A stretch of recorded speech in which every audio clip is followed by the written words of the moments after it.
अस्सलाम वालेकुम, मैं हूं अलीना फ़ारूक शेख। अफ़गानिस्तान और पाकिस्तान के दरमियान एक सीज़ फायर और बड़े तनाव में कुछ दिन रुकावट के बाद एक बार फिर झड़पें शुरू हो गई हैं, जहां पर ये देखा गया है कि अफ़गानिस्तान की तरफ से खैबर पख्तूनख्वा और जो सरहद है पाकिस्तान की, उसमें मुख्तलिफ़ टारगेट्स को निशाना बनाया जा रहा है। अब ये जो एक बार फिर दरअंदाजी की कोशिश हो या फिर मुख्तलिफ़ टारगेट्स को निशाना बनाया जाना, इसमें इजाफ़ा क्यों हो रहा है? क्योंकि पाकिस्तान मुख्तलिफ अटैम्प्ट्स कर चुका है, अस्करी ऑपरेशन यानी एग्जॉस्ट कर चुका है पाकिस्तान, वो भी करके देख लिया, फिर बिल वास्ता मुज़ाकरात करके देख लिए, लेकिन जो तनाव है, कशीदगी है, इसमें किसी तरह से कमी नहीं आ रही, बल्कि गाहे गाहे दोबारा छिड़ जाती है ये मामला।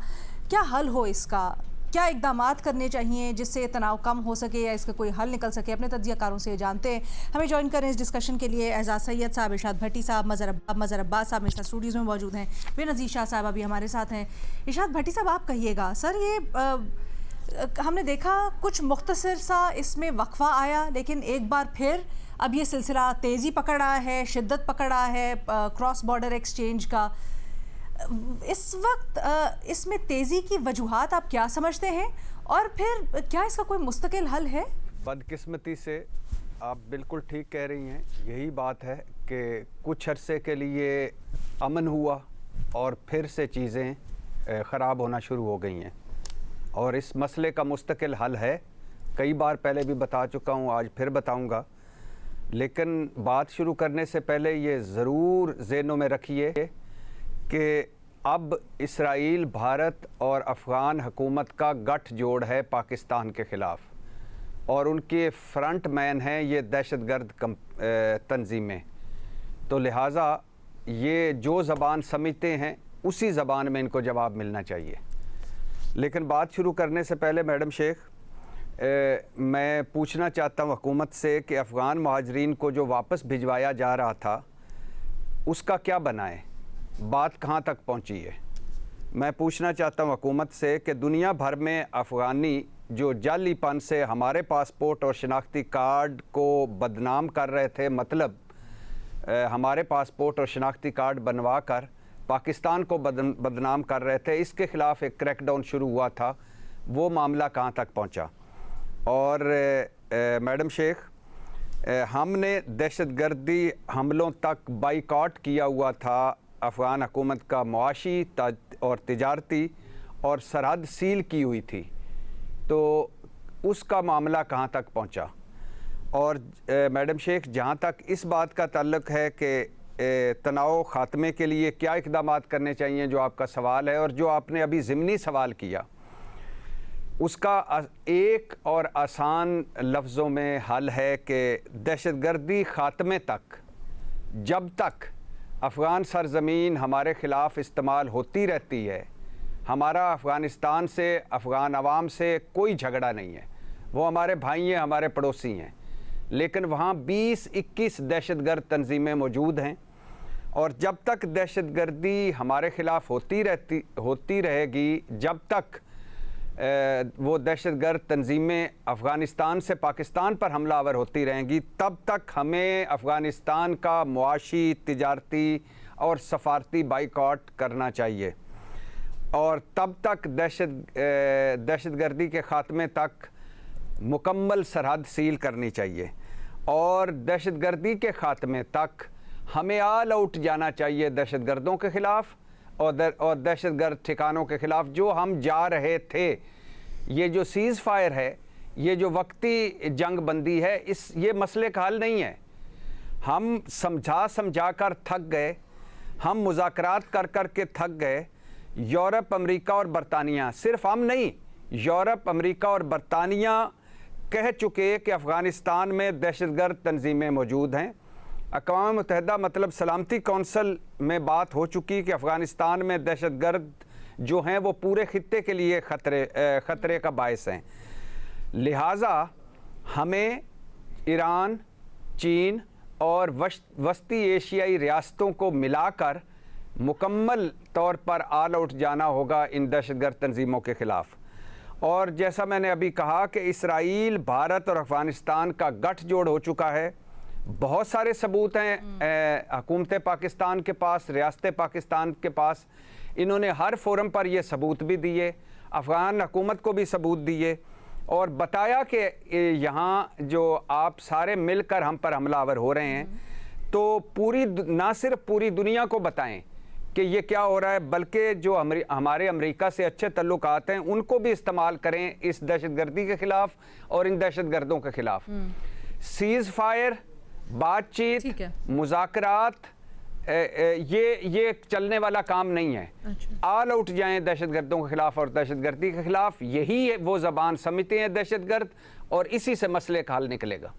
एजाज सैयद साहब, हम लोग ऑल आउट जाके भी देख चुके थे, ईद से पहले ऑपरेशन हो रहा था और अपेरेंटली उसके अंदर बड़ी दूर तक ना सिर्फ कार्रवाइयाँ की गई बल्कि बहुत बड़े पैमाने पर भी कार्रवाइयाँ की गई। बट फिर हम देख रहे हैं एक हाइएटस के बाद दोबारा से सब कुछ शुरू हो गया है। फिर एक और कल परसों वाक़या हुआ जिसको पाकिस्तान ये कहता है कि एक फॉल्स फ्लैग ऑपरेशन किया है अफ़गानिस्तान ने। ये जो रीसेंट ट्रिगर हुए हैं इवेंट्स, ये इसकी वजह क्या है, ये क्यों हुए हैं, और ये क्या बताता है कि क्या इस तनाव का इस वक्त कोई हल मुमकिन है और किस तरह से हो सकती है कोई ऑप्शन? अलीना, बहुत बहुत शुक्रिया। अलीना, पहली बात तो यह है कि आज जो तालिबान की हुकूमत है, अगर सिर्फ इससे शुरू कर लें, यानी कि ज़्यादा पीछे मत जाएं, अगर पीछे जाते हैं तो उसके ऊपर भी बात हो सकती है। आज जो तालिबान की हुकूमत है उसे इंस्टॉल करने में मरकज़ी किरदार जिन मुल्कों ने, जिन एक्टर्स ने किया है, वो आपको भी पता है, वो मुझे भी पता है।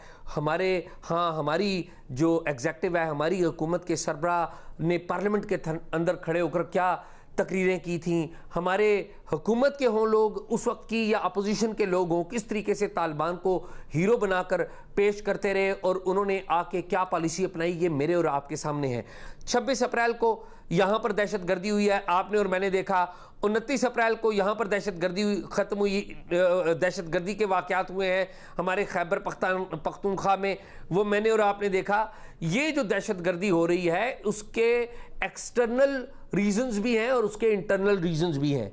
इंटरनल रीजंस की अगर आप बात करते हैं तो सबसे अहम बात यह है कि आपके एक सूबे में एक ऐसी गवर्नमेंट है जो आपके साथ फॉरेन पॉलिसी के इस अहम तरीन इशू के ऊपर साथ बैठी नहीं हुई। और खाली वो गवर्नमेंट नहीं है, आप उस गवर्नमेंट के साथ साथ उस गवर्नमेंट की जो अपोजिशन जमातें हैं, कोई भी एक सियासी जमात देख लें जो पाकिस्तान की मरकज में इक़्तिदार की हिस्सेदार है, जब वहां पर ऑपरेशन की बात होती है तो आप देख लें उन तमाम लोगों का मौक़िफ़ क्या है। क्या हम उन तमाम सियासी जमातों का जो इक़्तिदार में हैं या इक़्तिदार से बाहर हैं उनसे मिल बैठने के लिए और मिल बैठकर कोई चीज़ें तय करने के लिए तैयार हैं? Answer is no. और हम ये समझते हैं कि टेररिज्म हमारा ख़त्म हो जाएगा जिस तरह बिजली बंद करने के लिए या जलाने के लिए एक स्विच दबाया जाता है, वो दबाएंगे तो ख़त्म हो जाएगा, दबाएंगे तो वो दोबारा ऑन हो जाएगा। ऐसा नहीं है, ये बड़ा पेचीदा मामला है, इसके लिए मुतल्लिका एक्सपर्ट्स चाहिए। मेरा ये ख्याल है कि जितनी what do you mean by मुतल्लिका एक्सपर्ट्स?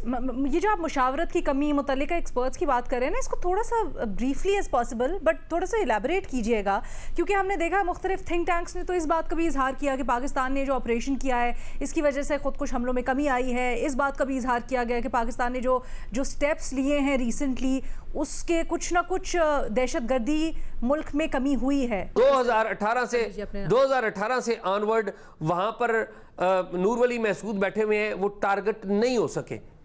ये इस बात का जवाब क्या है, मुझे ये बताएं।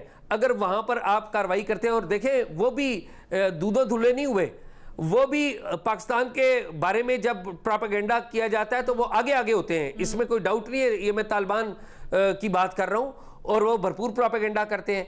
अभी आप देखिए ना कि तो आप क्या समझते हैं क्यों नहीं, एक मिनट माजरत एजाज साहब, क्यों नहीं ये जो स्टेक होल्डर्स या हाई वैल्यू टारगेट्स हैं ये टारगेट हो रहे? आप क्या समझते हैं, अभी भी कंफ्यूजन है कहीं या क्या वजह है? नहीं, मेरे ख्याल दो तीन चीज़ें हैं। मेरा ये ख्याल है कि एक तो एक इंटेलिजेंस रिफॉर्म्स होने की बहुत बड़ी ज़रूरत है। अच्छा। फिर हमारा इंट्रोस्पेक्शन होने की बड़ी ज़रूरत है। जो हमारा जो मुशावरत का दायरा कार है वो उसको वसी होने की ज़रूरत है। इसमें पॉलिटिकल एलिमेंट और बिलखसूस खैबर पख्तूनख्वा के जो Stakeholders को लाने की जरूरत है, ठीक जो स्टेक होल्डर्स हैं जिनका सॉफ्ट इमेज मौजूद है Okay. अफगानिस्तान में। हम अफगानिस्तान पूरे को तालिबान समझ रहे हैं, अफगानिस्तान तालिबान नहीं है, अफगानिस्तान के ऊपर तालिबान की हुकूमत है। हमें ये फ़र्क जानना होगा। बेनज़ीर, आपकी इसके ऊपर क्या राय है? ये जो क्रैक्स की बात कर रहे हैं पॉलिसी में, क्या आप समझती हैं वाकई में ऐसी कोई आपको कंफ्यूज पॉलिसी तक नज़र आ रही है? क्योंकि कहा तो यही जा रहा है कि अब इस पॉइंट ऑफ टाइम पे हम जितने क्लियर है इससे मुतल्लिक हम पहले कभी नहीं थे तारीख में। अलीना, मुझे नहीं पता पॉलिसी है क्या हमारी दहशतगर्दी के हवाले से, क्योंकि मुझे तो नहीं याद पड़ता कि पार्लियामान में इस पे कोई बात हुई हो। मैं एजाज़ की इस बात से बिल्कुल इत्तेफाक करती हूँ कि स्टेक होल्डर्स को इन कॉन्फिडेंस लेना बहुत ज़रूरी है किसी भी पॉलिसी बनाने से पहले। देखें, मुझे नहीं पता कि ये TTP को की जो क़यादत है उनको अभी तक क्यों नहीं निशाना बनाया गया या पकड़ा गया। शायद इंटेलिजेंस की, जाहिर सी बात है, एक और मुल्क की बात हो रही है, पाकिस्तान की सिर्फ बात नहीं हो रही। शायद हमारे पास उस किस्म की इंटेलिजेंस नहीं है जिसके लिए शायद हमें कुछ कोऑपरेशन की ज़रूरत है। देखिए, हमारा शुरू दिन से पाकिस्तान का यही मुतालबा रहा है कि एक रिटर्न एग्रीमेंट चाहिए हमें अफगान तालिबान से।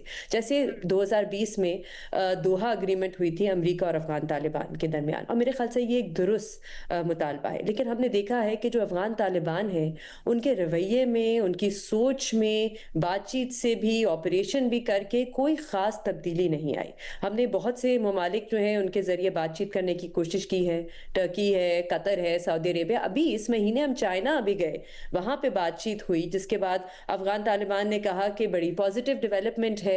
अभी रशिया की तरफ से भी मैं उस दिन पढ़ रही थी, रशिया के जो स्पेशल रिप्रेजेंटेटिव हैं अफगानिस्तान के, उनकी तरफ से भी ये बयान आया कि हम भी फैसिलिटेट करेंगे बातचीत को अगर हमें पाकिस्तान और अफगानिस्तान कहता है। यहाँ पे उन्होंने एक बड़ी इंटरेस्टिंग बात की जो मेरे ख्याल से शायद आगे जाके कुछ डेवलपमेंट हो सकती है। उन्होंने कहा कि क्वाड्रिलैटरल फॉर्मेट की जरूरत है चाइना, रशिया, पाकिस्तान और अफगानिस्तान के दरमियान। अब ये पिछले साल भी हमने देखा कि इसी किस्म का एक क्वाड्रिलैटरल फॉर्मेट बना, लेकिन उससे कोई खास डेवलपमेंट नहीं हुई। इस बार एक चीज जो मेरे लिहाज से थोड़ी सी मुख्तलिफ है वो है चाइना का किरदार। चाइना का माजी में हमने देखा है कि बड़ा एक नॉन इंटरफेयरिंग किस्म का उनका किरदार रहा है, इन मामलात में फैसिलिटेट करते हैं लेकिन इससे आगे सिक्योरिटी गारंटीज नहीं देते। लेकिन अभी ईरान के मामले में हमने देखा है कि शायद कुछ चेंज आया है और चाइना एक तरह से एक्टिवली इंगेज किया गया है ईरान के और अमेरिका के मामले में, जिसमें रिपोर्टिंग यही हो रही थी कि जब चाइना ने गारंटी दी तो ईरान की डेलीगेशन जो है वो पाकिस्तान आई, कि चाइना की तरफ से सिक्योरिटी गारंटी आई। तो मेरे ख्याल से अगर इस बार कोई इस किस्म का फॉर्मेट बनता है तो शायद हो सकता है कि अगर रशिया और चाइना, दो ऐसे मुल्क जिनके अफगान तालिबान के साथ बहुत अच्छे ताल्लुकात हैं, अगर उनकी तरफ से कोई सिक्योरिटी गारंटी आती है कि एक मुआहिदा बनाया जाए, फिर उस पर अमल किया जाएगा और हम इसकी गारंटी देंगे और खिलाफ वर्जी नहीं होगी, तो शायद मामलात जो हैं कुछ बेहतरी की तरफ जा सकते हैं। और तो मुझे कोई ऑपरेशन करेंगे, आप जंग लड़ेंगे, बट कितनी देर तक अलीना? आपके भी माशी हालात जो है इस वक्त ईरान और अमेरिका की जंग की वजह से इतने अच्छे नहीं है, तो कितनी सस्टेनेबल है? कभी ना कभी तो आपको बातचीत दोबारा करनी पड़ेगी, और बातचीत ऐसे नहीं होती कि एक दफा बात हो फिर खत्म हो जाए, बार बार कोशिश करनी चाहिए। और पाकिस्तान मेरे ख्याल से इस लिहाज से पाकिस्तान ने बहुत कोशिशें की भी हैं और कर भी रहा है, बायलैटरली भी और मल्टीलैटरली भी। एक आखिरी चीज अलीना, मैं ये जरूर कहूंगी कि मेरी राय में एक अच्छा कदम होगा पाकिस्तान की तरफ से कि अगर हम ये जो इल्जामात लग रहे हैं कि एक ड्रग रिहेबिलिटेशन सेंटर पे पाकिस्तान ने हमला किया अफगानिस्तान में, या आजकल जैसे कहा जा रहा है यूनिवर्सिटी पे हमला किया, अगर हम कहें कि इसकी एक ट्रांसपेरेंट इंडिपेंडेंट इन्वेस्टिगेशन और तहकीकात होनी चाहिए, मेरे ख्याल से ये बहुत ज़रूरी है। क्योंकि इस किस्म के जब इल्ज़ामात लगते हैं तो अफगानिस्तान में पाकिस्तान के खिलाफ नफरत ही फैलेगी। तो बहुत ज़रूरी है, मेरे ख्याल से एक कॉन्फिडेंस बिल्डिंग मेजर होगा कि ठीक है, आप ये इल्ज़ाम लगा रहे हैं, इसकी एक इंडिपेंडेंट यूनाइटेड नेशंस के जरिए या किसी तरीके से वाली थी, उसके ऊपर तो शायद मेरा ख्याल है कहा भी था इन्वेस्टिगेशन का, अगर मैं गलत नहीं हूँ तो, कि नहीं? मुझे नहीं याद पड़ता अलीना, लेकिन उस पर यूएन की भी एक रिपोर्ट आई थी जिसने बहुत बड़ी तादाद बताई थी सिविलियंस की। तो मेरे ख्याल से ये एक अच्छा कदम होगा हमारी तरफ से अगर हम कहें कि ये इन पे इंडिपेंडेंट इन्वेस्टिगेशन। मुझे एक छोटी सी यहाँ पर ब्रेक लेनी है, ब्रेक से आपको मजीद आगे बढ़ाते हैं।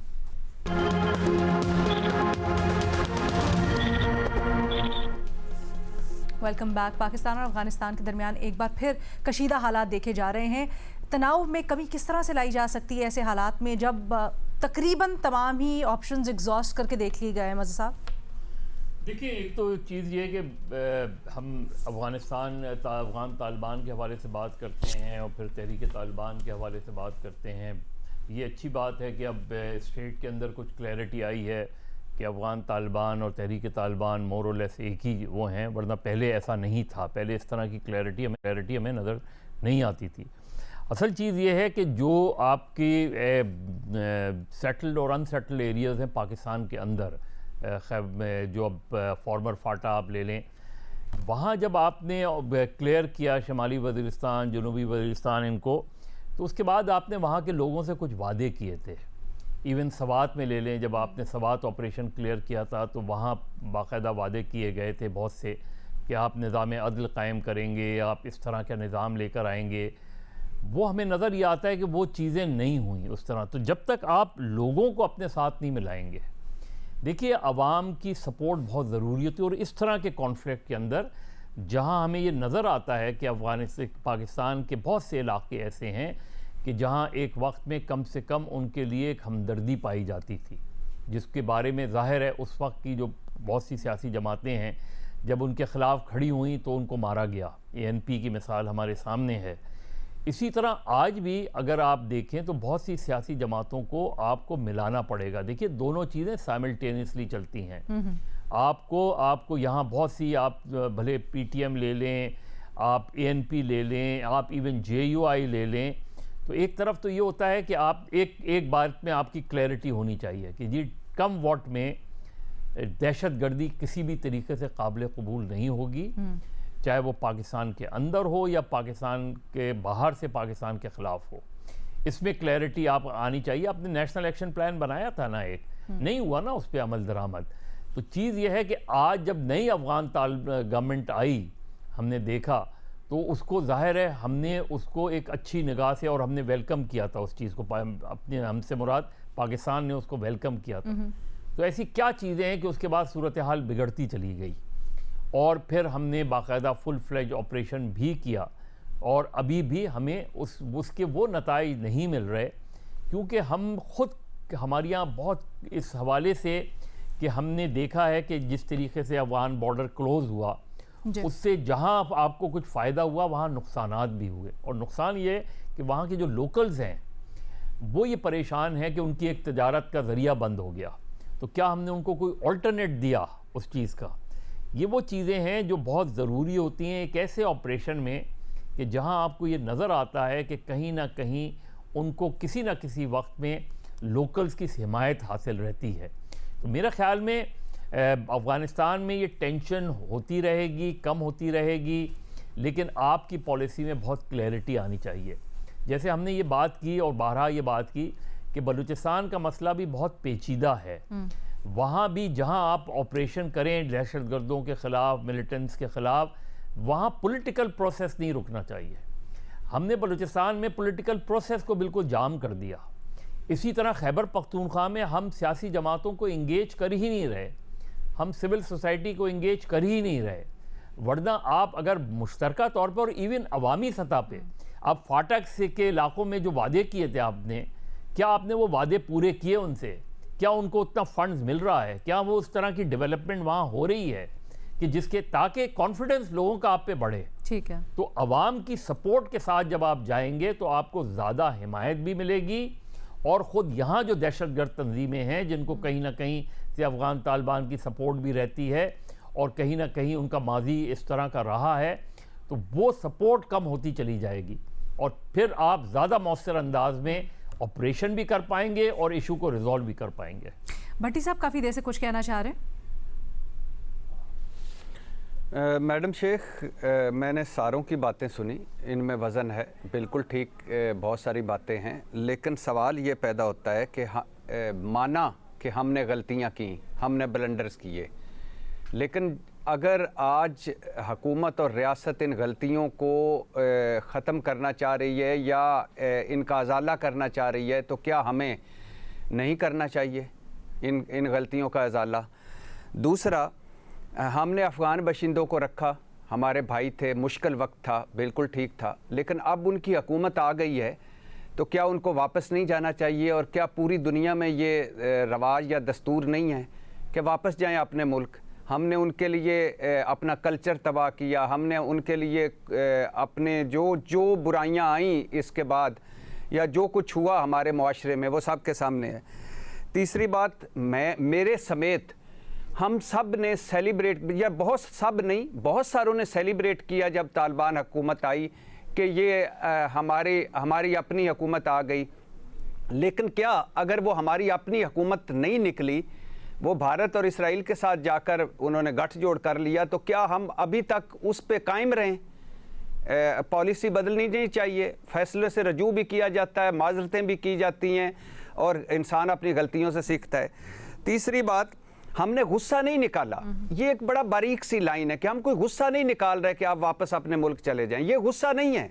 अगर हमारे घर में दहशतगर्दी हो रही है, अगर हमारे लोग सफ़र कर रहे हैं, अगर हम पहले ही मुआशी तौर पे दबे हुए हैं, अगर हमारे शनाख्ती कार्ड का गलत इस्तेमाल हो रहा है, अगर हमारे पासपोर्ट का गलत इस्तेमाल हो रहा है, तो हमें हक है, पाकिस्तान फर्स्ट है।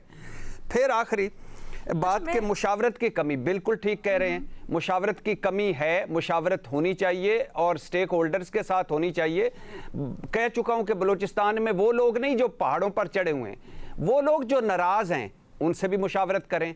और खैबर पख्तूनख्वा में पीटीआई की हुकूमत है, वो बड़े मेजर स्टेक होल्डर्स हैं, बिल्कुल उनके साथ मुशावरत करें।